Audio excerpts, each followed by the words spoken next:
Alae! Alae! Alae! Alae! Alae! Alae! Dapat parehas na.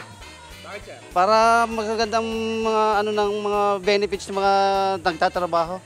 Para sa akin ay dagdag sahod. Yung anong kahirap sa araw-araw ay malaking pangailangan sa araw-araw. Pang-ulam na lang eh. Dagdag sahod. Kasi kakunti pa sahod namin eh. Katulad ngayon, ang increase na may kakunti pa. Dagdag sahod para maiano ang pamilya, mabuhay ng ayos. Hindi ka pwedeng vote. Katulad po ngayon ay minimum ay 500. Nataas na din po mga bilihin ngayon. Basta benepisyo maganda dahil mapapakinabangan yun in the meantime po. Sahod na. Ay, ang mamahal utoy ng bilihin. Dagdag sahod. Ay, maliit po kasi ang sahod. Minsan po kasi na-extend hindi naman po napapailang OT. Ganun.